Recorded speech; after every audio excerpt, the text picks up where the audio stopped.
Oh, say, can you see? I think we're here to sing a happy birthday, eat some cake, and here's our little Marine, our big Marine, Bob. We don't sing happy birthday. We're not going to do this ceremony exactly because we're not in uniform and have music and swords and everything. But I think the youngest Marine, which is William, and I think our oldest Marine here tonight is Leo.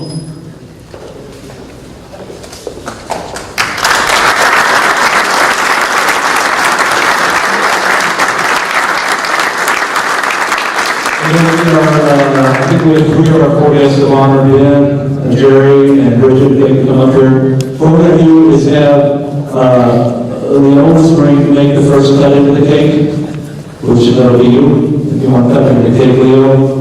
And then we'll make the second cut into the cake. We'll finish cutting the piece out. The first three pieces will go to our honored guests tonight. And then the fourth piece will go to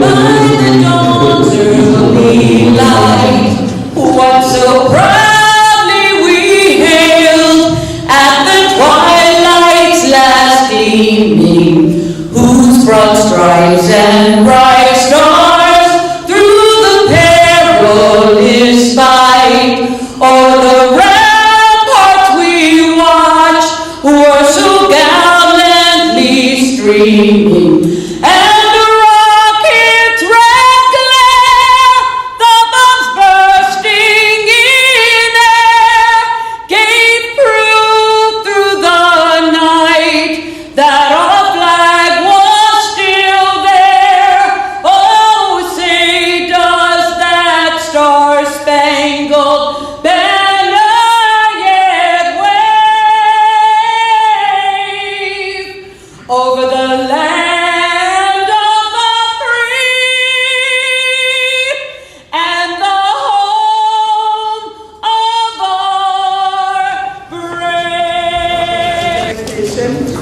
Of the Benjamin F. Dillingham and Bridget LGBT Veterans Wall of Honor, and welcome to your center.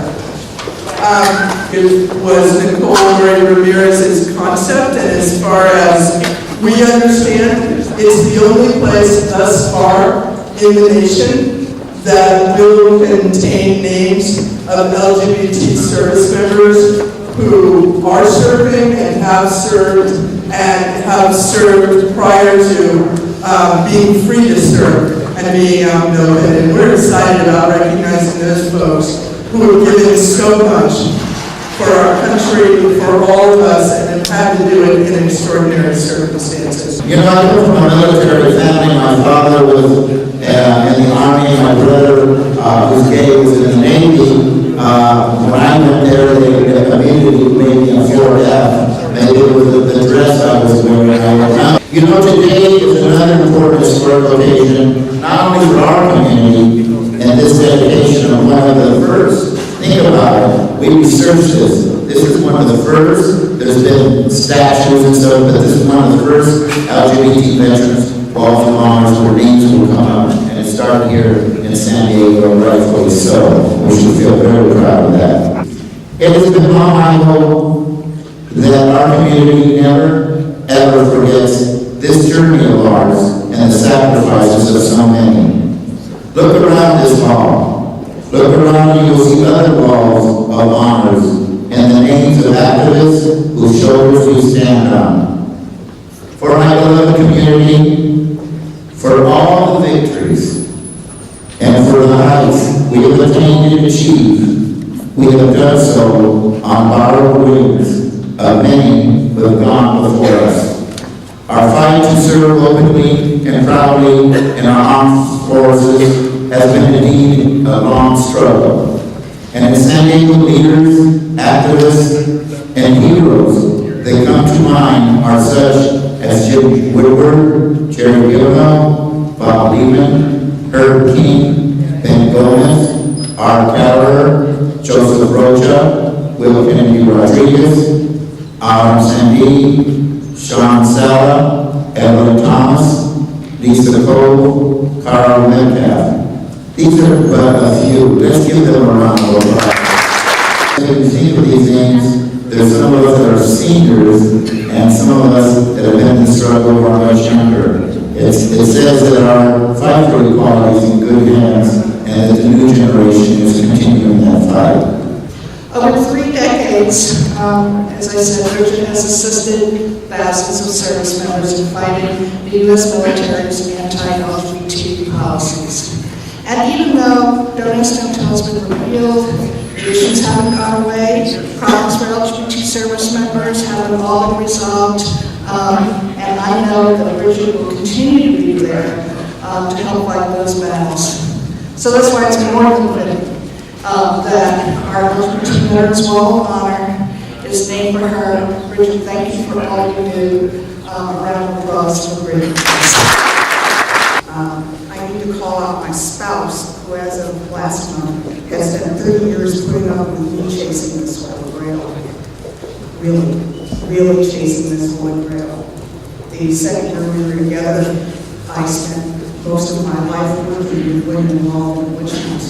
And she went, well, I guess I'm stuck with this, and she's still here. Let's see. Oh, happy birthday to Summer Kyle. For 35 years, I have worked at helping to put into the bar on military service for gay people. And now, for the first time in the history of this country, sexual orientation is not a bar to service in the U.S. Armed Forces, which is absolutely amazing. 9/20, September 20th this year, is Repeal Day. And I don't know about the rest of you, but it's my intention to celebrate Repeal Day for the rest of my life. Repeal Day is a monster symbol of the freedom that we now have. And we need on that day to honor those who served in silence, people who served, suffered, and sometimes died to defend the very freedoms they were denied. Now, it's interesting to see there will be no one in our military who served under the homophobic policies of the past. It really won't take that long.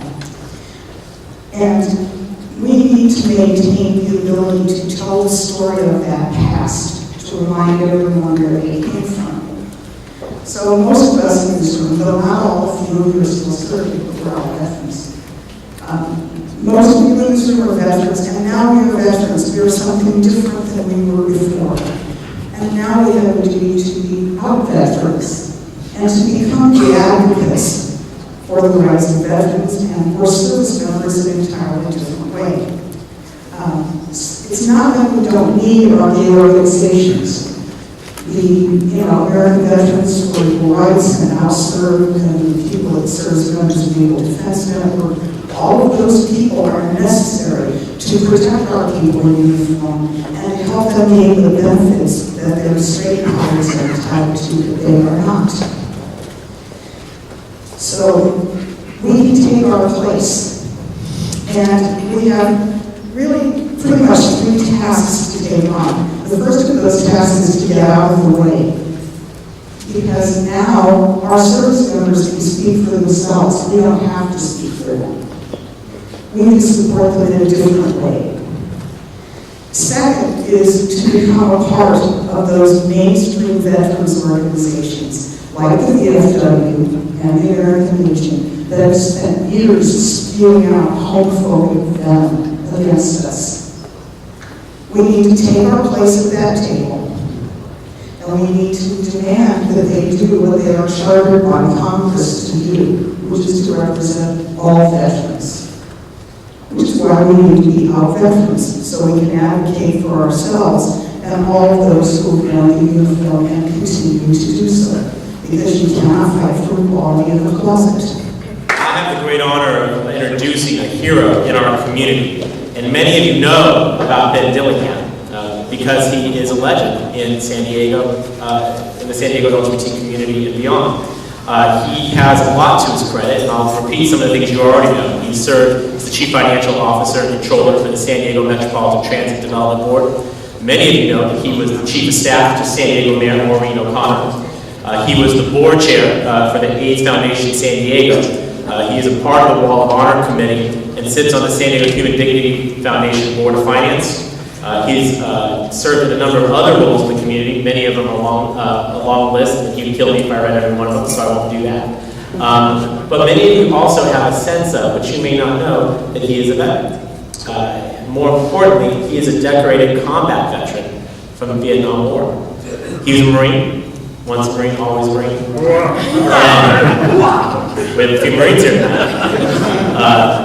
He has the Bronze Star Medal with a Combat V and an Army Commendation Medal. And those are hard-earned recognitions. He attained the rank of captain, and I think this is where I wanted to speak about when I think of Ben Dillingham. Some of you know that he was appointed by Supervisor Ron Roberts to the County Board of Supervisors and County Veterans Advisory Council.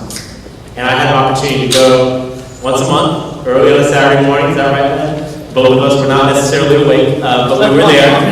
And Ben was there to advocate for veterans, but he was there also to advocate for our community. And you can imagine in a crowded room of World War II, Korean, and Vietnam era veterans, it was difficult at times to advocate for our LGBT service members. But Ben Dillingham did that. He did it magnificently, time and again, asserting our community's voice at that table. And as we know, if you're not at the table, you're what? Dinner. On the menu. Ben never let us be on the menu. He helped us to build the movement that eventually ended Don't Ask, Don't Tell. And so while Ben has done many, many things for this community, and we are lucky, damn lucky, to have him here in San Diego, I want to thank him tonight on the eve of Veterans Day for all that he has done for advocating for veterans and specifically for our LGBT veterans. Ben, come on forward. Bridget and myself, one never feels so humble as when you're in the presence of other veterans. And I am very honored to be here tonight with all of you. It's an extraordinary honor to have my name linked with Bridget Wilson's on this LGBT Wall of Honor. To all those who add their names to this roster of those who served, our heartfelt thanks for your valiant role in rending the veil of silence that has too long concealed our outstanding contributions to the armed forces of the United States of America. My deep appreciation to Nicole Murray Ramirez and the Center for conceptualizing and erecting this wall, and to all those who put together this ceremony and reception.